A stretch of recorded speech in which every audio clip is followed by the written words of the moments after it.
Quiero que ahí con sus ojos cerrados, una vez más vuelvan a pensar en el cuadro de su casa. ¿Cómo fue su casa cuando ustedes eran pequeños? Quizás para algunos es un cuadro triste, pero basado en lo que vimos hace 15 días, yo quiero que ustedes permitan que Jesús empiece a entrar a ese cuadro. Porque cuando el Señor entra a los cuadros tristes de nuestras vidas, Él lo transforma en un cuadro de alegría, de sanidad, de gozo. Y Señor, yo te pido que en este momento, en ese cuadro en donde quizás no está papá o no está mamá, entres tú.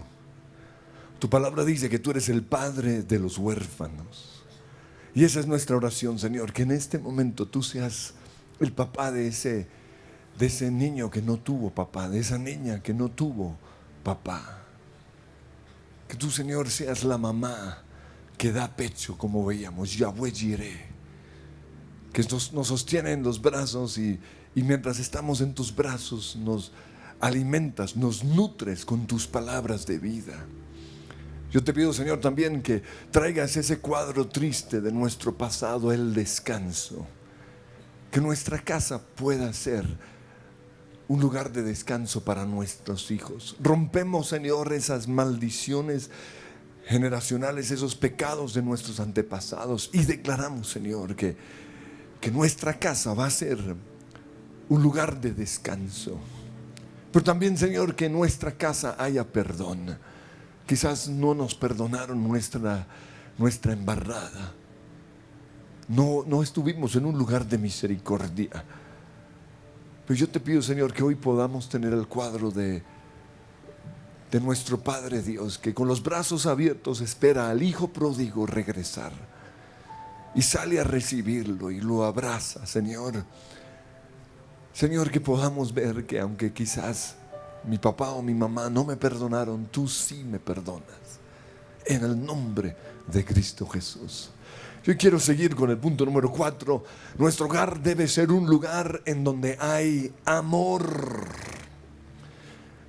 Y cuando hablamos de amor, nos referimos no solo al sentimiento, no solo un lugar en donde sabemos que somos amados o donde podemos amar, sino también un lugar en donde expresamos nuestro amor. Y expresamos nuestro amor por medio de nuestras palabras. Expresamos nuestro amor por medio del contacto físico, por medio del abrazo. El contacto físico es supremamente importante. Precisamente un científico o un psicólogo americano llamado Harley Harlow quiso mostrar la importancia del contacto físico y para eso hizo algunos experimentos con unos micos. Y tan pronto estos micos nacieron, los alejó de su mamá natural y diseñó 2 muñecos parecidos a su mamá, y dentro de los cuales puso un bombillo como para dar un poco de sensación de calor, ¿no? Para que los micos pensaran que era un ser humano, perdón, no un ser humano, un ser mico. Pero estos muñequitos los hizo diferentes. Uno lo hizo de peluche, no, como un osito de peluche, así que dan ganas de abrazar. Y el otro lo hizo de alambre, un muñeco frío, con la misma forma, pero frío. Y entonces puso estos recién nacidos micos bajo el cuidado de estas madres sustitutas y quería ver qué reacción iban a tener. Dividió en uno de los experimentos a los micos en 2 grupos. Por un lado puso el mico de alambre, era el que daba la comida, y el otro simplemente estaba ahí, el mico de peluche, pero no les daba comida. En el otro grupo, el que daba la comida era el de peluche, pero el de alambre no estaba, o simplemente estaba allí. Y el resultado de este experimento fue el siguiente, que en los 2 grupos, los micos se agarraban de la mamá de peluche, tanto la que daba alimento como la que no lo daba. Simplemente en la que no daba alimento, cuando tenían hambre, iban a la de alambre y comían, pero volvían a la de peluche.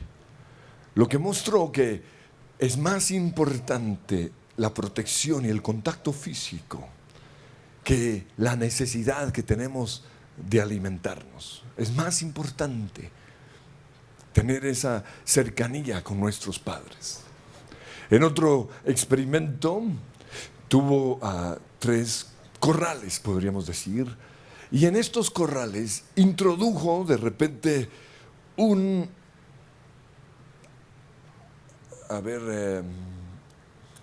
objeto extraño. Entonces en uno de estos corrales estaban los micos, pero sin mamá. En el otro estaban los micos con la mamá de peluche. Y en el otro estaban los micos con la mamá de alambre. Cuando se introdujo esta cosa rara, un objeto extraño, simplemente como para producir una reacción en los micos, en el primer corral, en donde no había nadie, no había la mamá de peluche ni la de alambre, los micos quedaban paralizados, lloraban, se acurrucaban y se chupaban los dedos. En el otro corral, donde estaba la mamá de peluche, los micos se agarraban a ella. Y después de un rato, se iban y miraban el objeto extraño. Y luego otra vez volvían a la mamá de peluche y se agarraban a ella. Pero lo interesante de este experimento es que en el corral, en donde estaba el mico de alambre o el muñequito de alambre, los micos tuvieron la misma reacción que tuvieron los micos en donde no había nada. Lo que nos muestra que una mamá que no abraza a sus hijos, una mamá fría, una mamá que no es especial con sus hijos, es lo mismo que nada. Esa fue la prueba del experimento. El otro experimento que hicieron fue tratar de ver qué resultados produciría en estos micos el aislamiento parcial y el aislamiento total. Entonces, el aislamiento parcial lo hicieron de la siguiente manera. En un corral en donde habían muchos micos, metieron dentro de una jaula a otro mico. Y este mico, desde su jaula, podía ver a todos los otros micos, podía olerlos, podía oírlos, pero no podía tocarlos, no había contacto físico. Y el resultado de este experimento, después de 6 meses, fue el siguiente. Cuando fueron puestos en su hábitat natural, entraron ahí con la mirada perdida. Comenzaron a dar vueltas en un mismo círculo y se automutilaban, se hacían daño. Pero los que fueron puestos en aislamiento total durante 3, 6 y 9 meses, cuando volvieron a su hábitat natural, sufrieron daños psicológicos severos. Tuvieron reacciones autistas, deficiencias en todos los aspectos de su comportamiento social. Y otra cosa interesante es que nunca lograron rehabilitarse. O sea, el daño del faltante del contacto físico fue irreversible. Ya no se pudo hacer nada. Incluso uno de esos micos a los 5 días murió. Y el resultado de la autopsia dijo lo siguiente, que había muerto por anorexia emocional. En otras palabras, dejó de comer porque emocionalmente se sentía mal. Ahora, el contacto físico es tan importante que por eso el Señor en Marcos 16:8 nos dice lo siguiente: pondrán sus manos sobre los enfermos y ellos sanarán. Ahora, ¿por qué poner las manos? ¿Por qué no simplemente hacer la oración de fe y ya? ¿Por qué no soplar sobre la gente? O como lo hizo el Señor. ¿Por qué nos dice pondrán las manos sobre enfermos y ellos sanarán? Pues esto fue lo que hizo Jesús. En Marcos capítulo 1 versículo 40 dice que un leproso se acercó a Jesús y le suplicó que lo sanara. Y en el versículo 41 dice que Jesús, movido a compasión, ¿qué hizo? Extendió la mano y lo tocó. El leproso le pidió que lo sanara y ¿qué hace Jesús? Lo toca. Pero aquí sucede algo impresionante. Porque eso que hizo Jesús no se podía hacer. Porque en ese entonces la lepra no tenía cura y era una enfermedad contagiosa.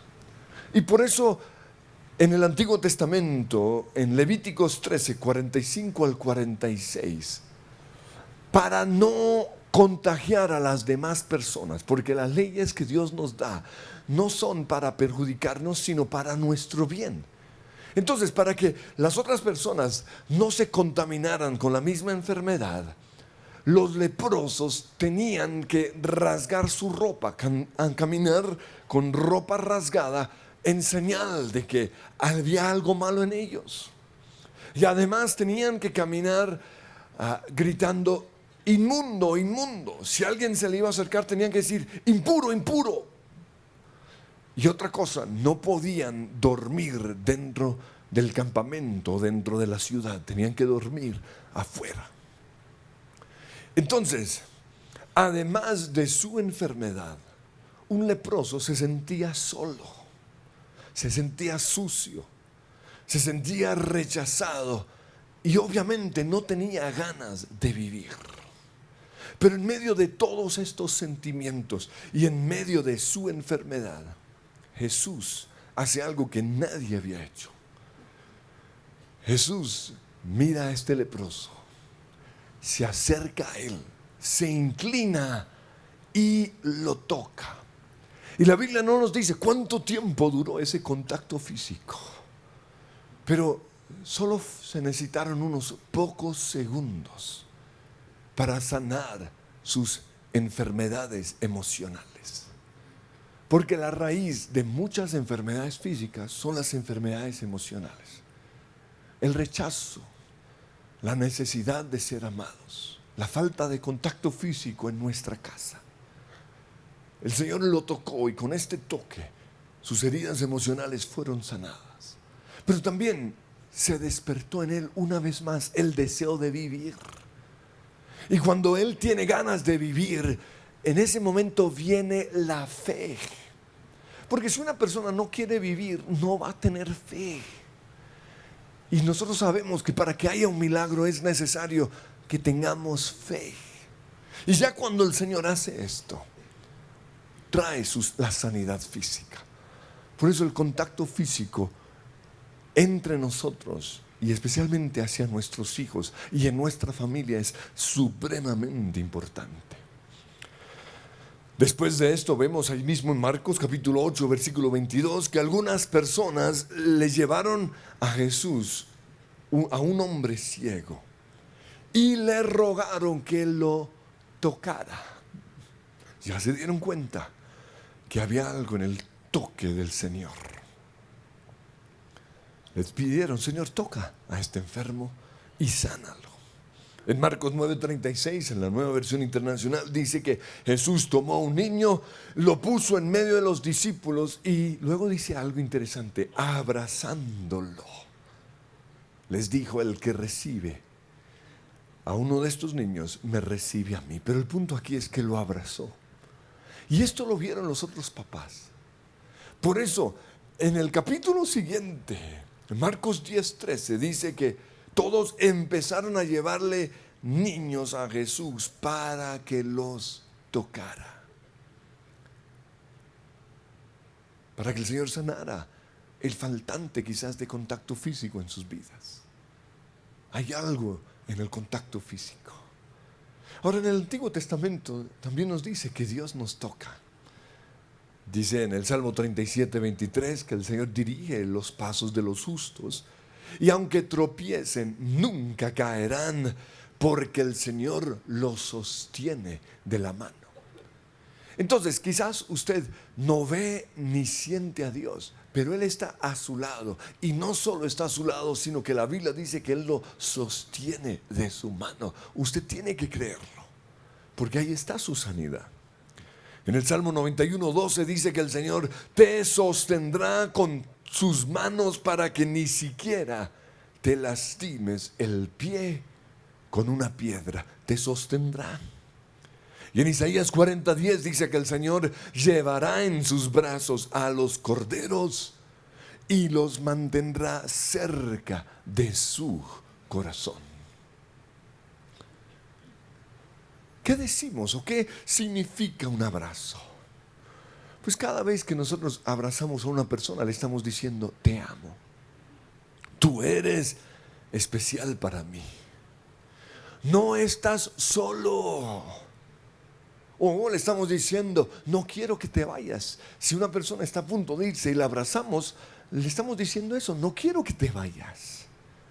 O cuando alguien viene de viaje y la abrazamos, le estamos diciendo: bienvenido a casa, qué rico verte.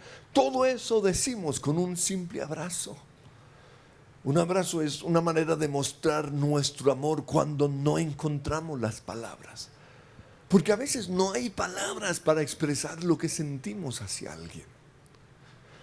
Un abrazo también es la manera en la cual decimos: perdóname, no quise hacerte daño.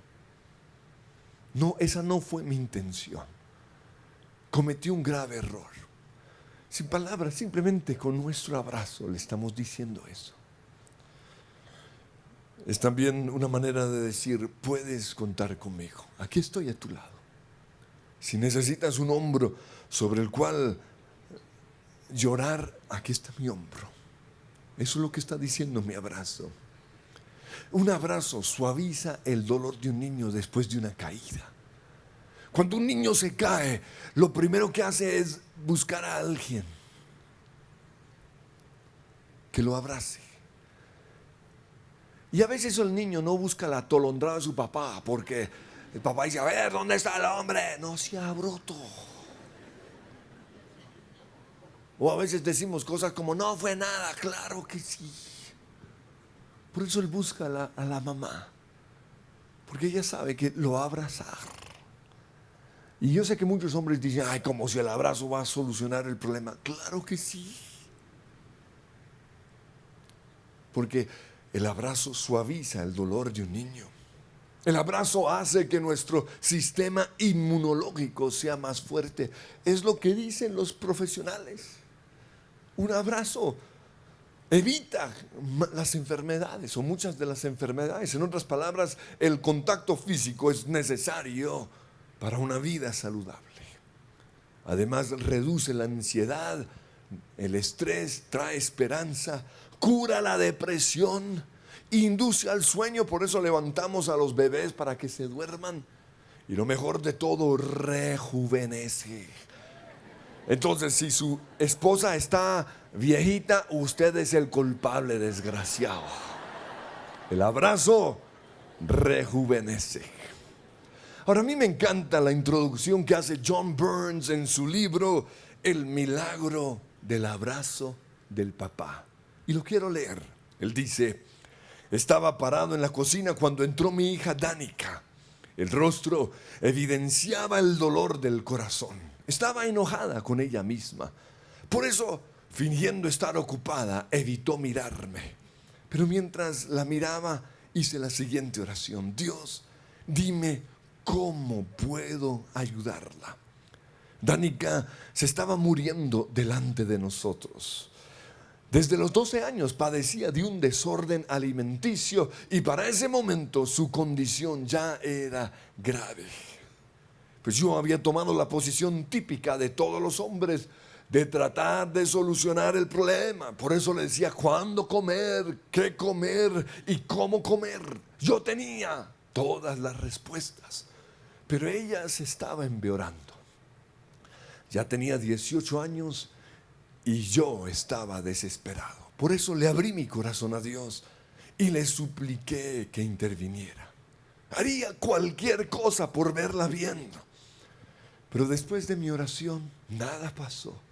Sin embargo, a partir de ese momento, tuve una seguridad en mi interior de que todo iba a estar bien. Sentía paz. Pero ¿cómo podía impartirle esa confianza a su corazón?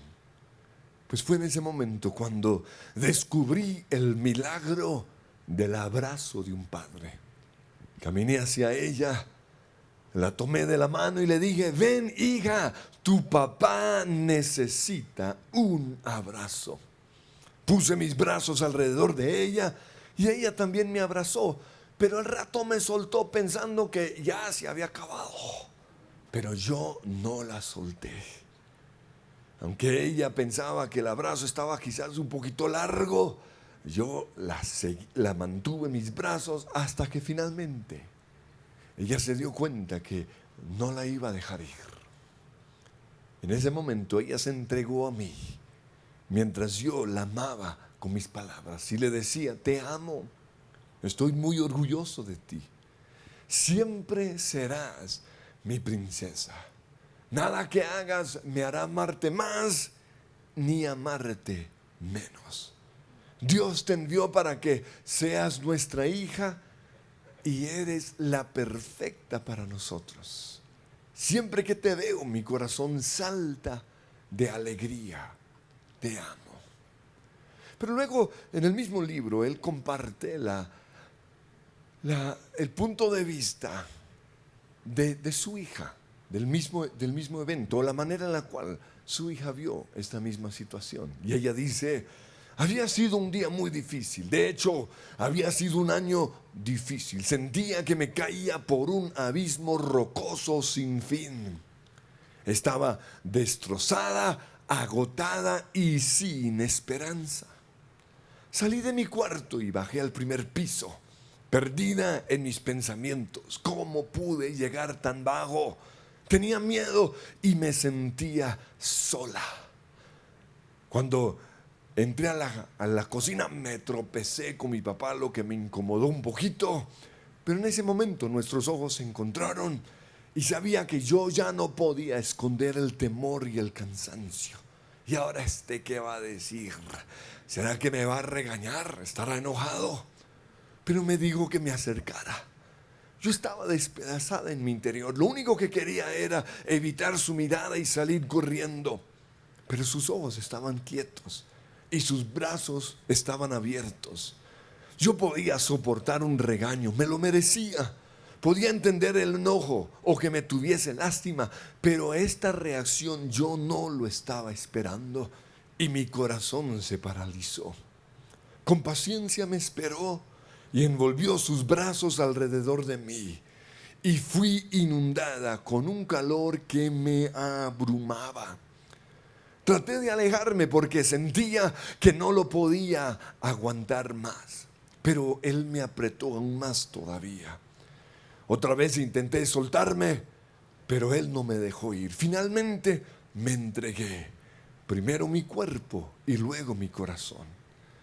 Todavía fue necesaria mucha más sanidad, pero fue en ese abrazo en donde se inició mi sanidad.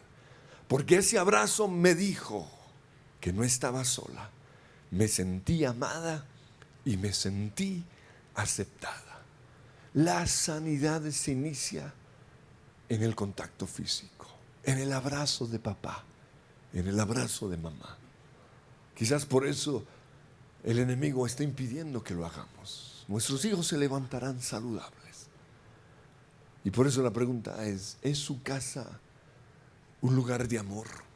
¿Es su casa un lugar de abrazos?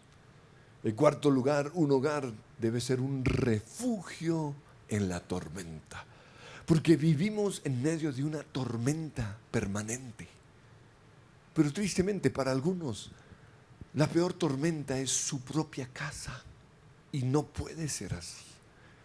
Nuestros hijos, nuestro papá, nuestra mamá, nuestro esposo, nuestra esposa necesitan un lugar a donde puedan llegar y encontrar un dulce refugio en la tormenta. Recuerdo todavía hace como 7 años que mi hija llegó del colegio, abrió la puerta de la casa y entró, y siendo una niña chiquita dijo: ay, por fin llegué a mi dulce refugio en la tormenta. Y en ese momento empezó a llorar y lloró durante mucho tiempo, porque durante todo el día había contenido las lágrimas. En toda la ruta hasta la casa había aguantado, porque ella sabía que tan pronto iba a abrir la puerta iba a encontrar en nuestra casa el dulce refugio en la tormenta.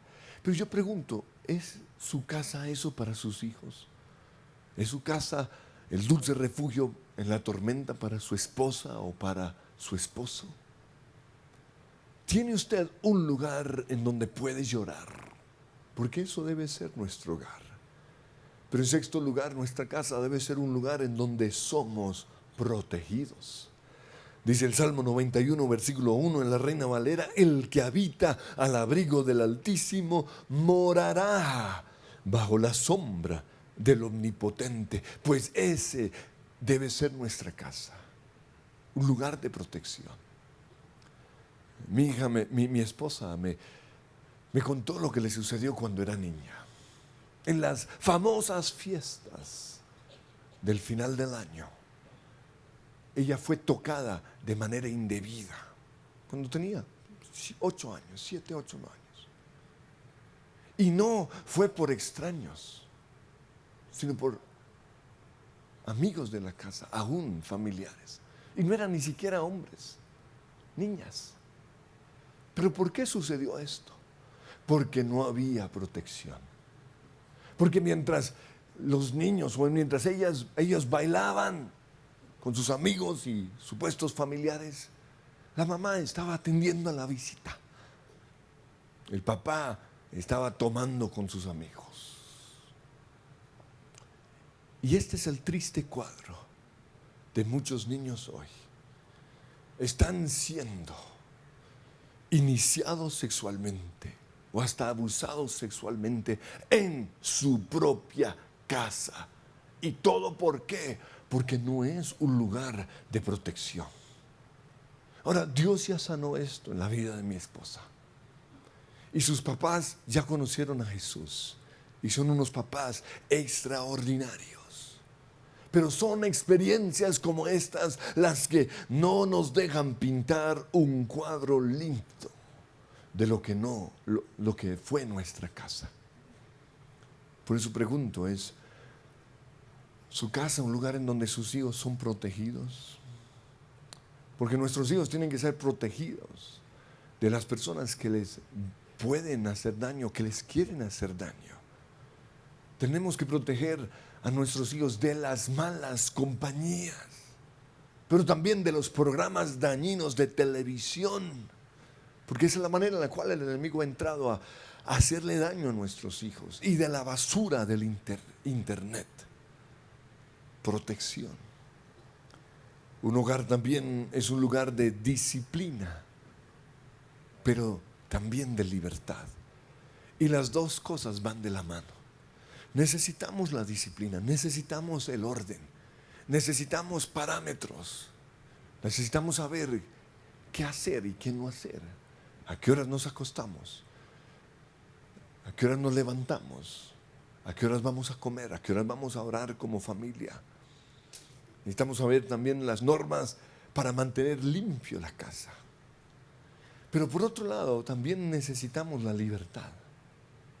Por eso las normas deben ser suficientemente flexibles para que en casa podamos disfrutar la vida.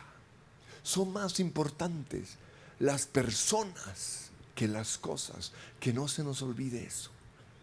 Si por alguna razón algo se rompe, que se rompa. Es más importante pasarla rico que tener un lugar impecable. Más importante que nuestra casa sea un lugar de diversiones y no un museo aburrido. Pasarla rico. Pero también un hogar debe ser un lugar de diversión. Un lugar en donde jugamos. Un lugar en donde vemos películas. En donde nos reímos. En donde hablamos hasta tarde. En donde a veces comemos comida chatarra. Esto lo digo porque soy el gran opositor a eso, pero de vez en cuando que coman sus ridículas palomitas de maíz, viendo películas. Nuestra casa debe ser eso. Es preocupante que un hijo diga que quiere ir a divertirse a otro lado. Y precisamente por eso hay discotecas, bares. Satanás quiere sacar a nuestros hijos de nuestras casas. Pero la diversión debe suceder en casa. O en mi casa, con los amigos de mis hijos, o en la casa de los amigos de ellos, o de nuestros amigos. Porque toda diversión que sucede afuera de la protección de los papás es una diversión peligrosa. Yo personalmente prefiero ni siquiera ir a películas. Veámoslas en casa. Para eso compré un televisor bien grande, un mejor sonido. La cocina está ahí nomás. El baño también. En noveno lugar, un hogar debe ser un lugar de puertas abiertas. Yo creo que en nuestra casa las puertas de los cuartos deben estar siempre abiertas. Ahora, cuando compartí esto hace 9 años, me miraban como, ¿y este loco qué? Claro que sí. No sé de dónde viene esa maña aquí en Colombia de cerrar la puerta, ni siquiera por higiene. Recuerda que cuando nos estaban dando instrucciones acerca de la gripa porcina, una de las cosas que nos dijeron fue: abran las ventanas, es necesario airear la casa. Pues durante la noche su cuarto necesita aire.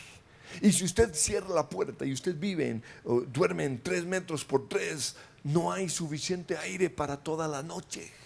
A las 2 horas ya usted está tomando o respirando dióxido de carbono, se está matando.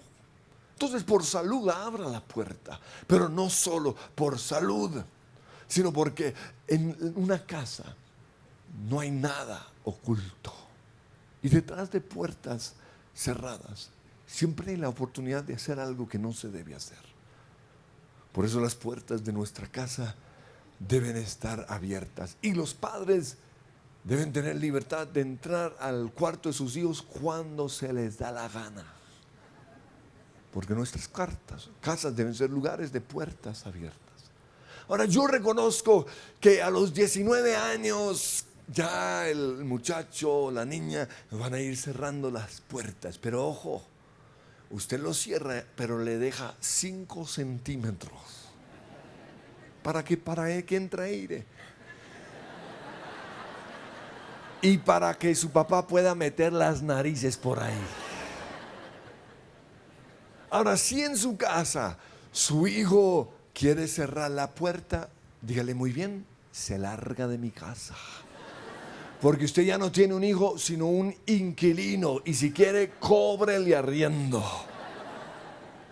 Porque una casa debe ser un lugar de puertas abiertas.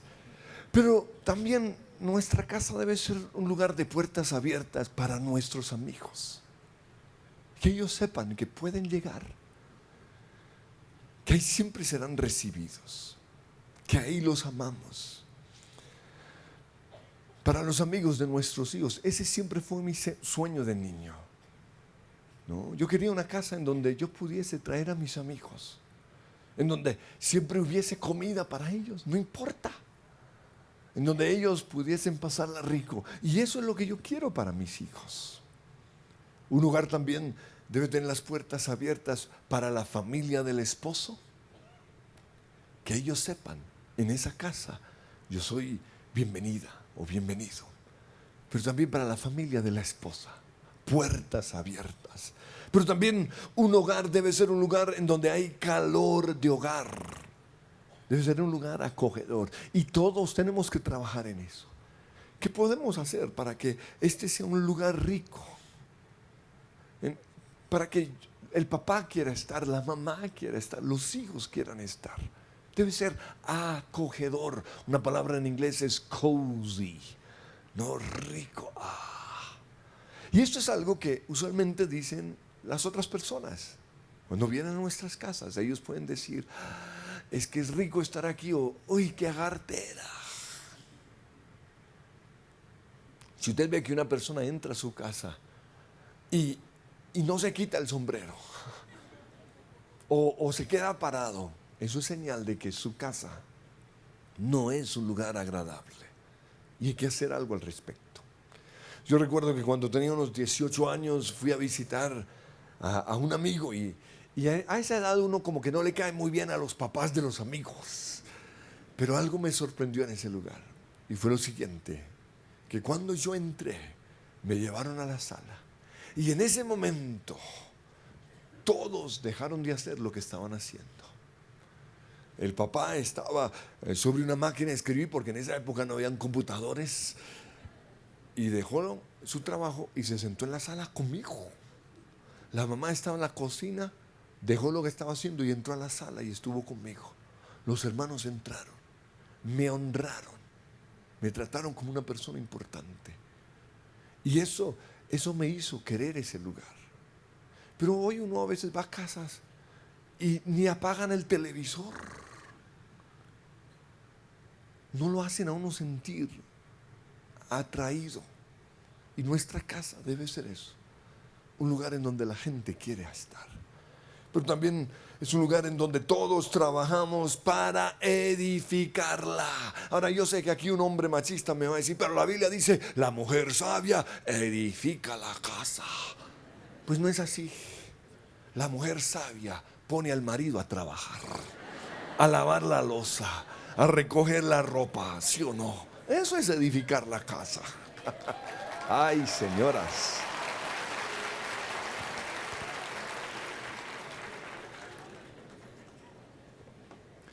Entonces, no es tan complicado. Si entramos al baño, lo dejamos limpio. Si comemos, recogemos la loza. No son detalles así que hacen mucho más fácil la vida en un hogar. Pero también no solo trabajamos en esa área, sino que todos trabajamos para que el sueño de los demás se cumpla. Y usted debe pensar, ¿cuál es el sueño de mi papá? Voy a trabajar para que ese sueño se cumpla. ¿Cuál es el sueño de mi mamá?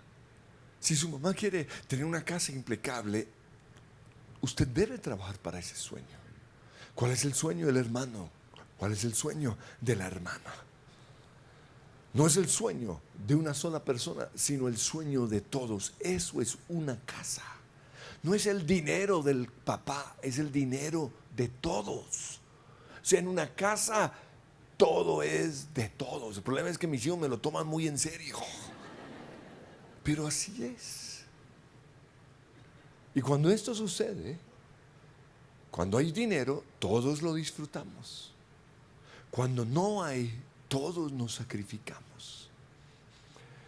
Y hay momentos en los cuales el papá no puede pagarle la universidad al hijo. Pero en ese momento se acerca a él y se lo dice. Y el hijo le dice, está bien, papá. Algunos padres se quejan porque dicen que en tiempos difíciles sus hijos no los ayudan. Pero yo quiero que piensen, ¿por qué no los ayudan? Yo creo que muchos hijos no ayudan a sus papás porque sus papás no les cuentan nada. Debemos decirles a nuestros hijos, en mi casa yo lo supe. Por eso yo fui parte de la solución y no del problema. ¿No? Esto es lo que ganamos, así es muy difícil. Pero también hay casas en donde los hijos no ayudan porque los papás están simplemente cosechando lo que sembraron. Porque quizás en tiempos de abundancia, el único que disfrutaba de la abundancia era el papá. Él viajaba hasta en primera clase. Él compraba su carro, él tenía ropa, pero sus hijos no. Por eso cuando vinieron los tiempos difíciles, los hijos no quisieron ser parte de la solución. La casa también debe ser un lugar de luz. Debemos entrar a los diferentes cuartos y buscar qué foco de oscuridad hay allí. ¿Qué libros hay? ¿Qué revistas hay? ¿Qué porquerías hay que sacar de ahí? ¿Qué programas de televisión traen oscuridad? Porque nuestra casa debe ser un lugar de luz. Y por último, nuestra casa debe ser el lugar de la presencia de Dios. Debe ser un lugar en donde Dios quiera estar, en donde Él encuentre descanso. en donde haya alabanza y adoración, en donde haya un deseo de buscarle, en donde la palabra se lea todos los días, en donde haya oración permanente. Yo quiero que cerremos nuestros ojos.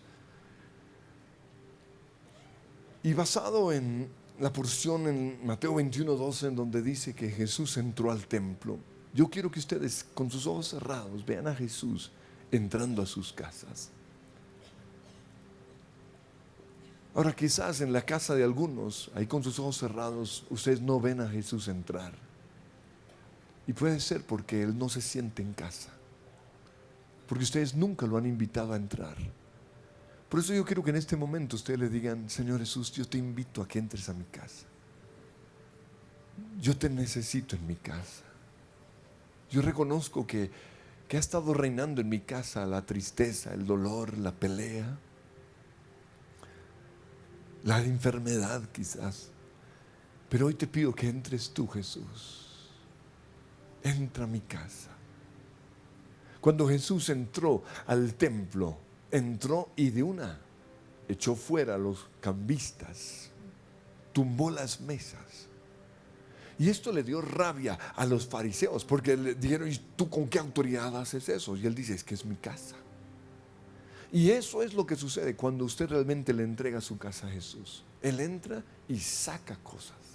Y no sé si ustedes estén preparados para eso, porque Él va a comenzar a sacar cosas que usted ha amado o atesorado durante muchos años.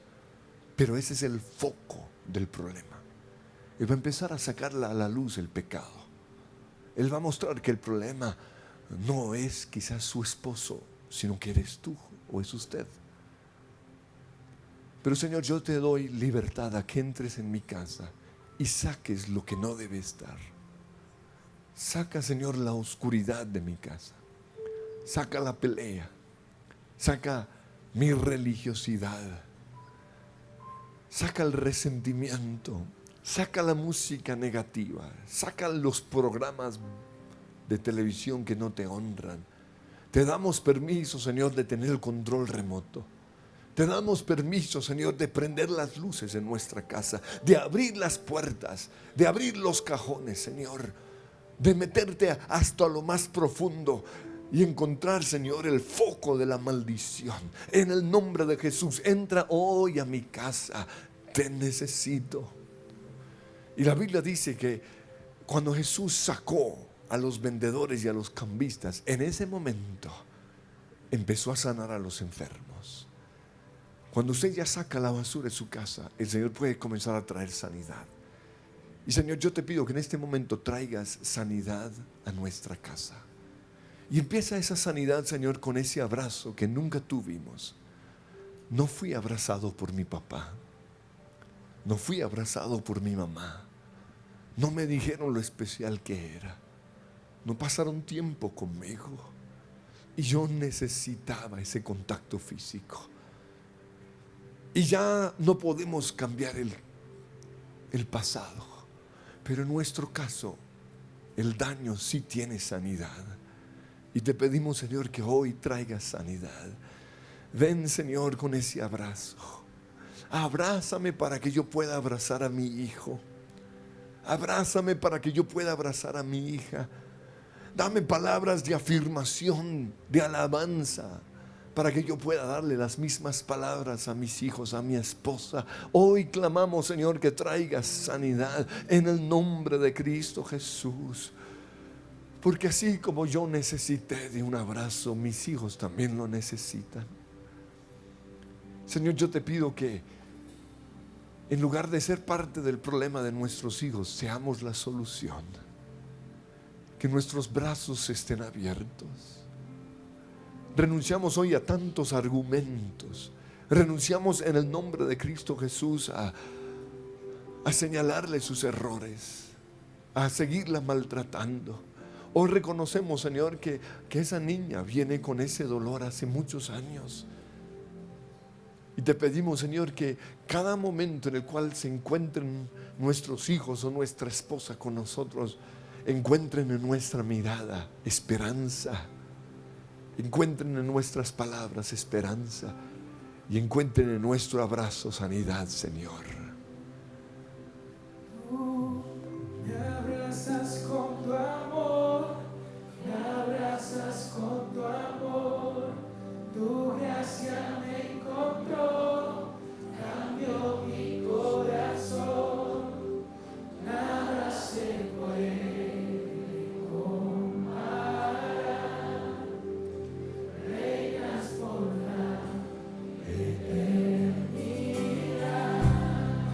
Me abrazas con tu amor, sí. Me abrazas con tu amor.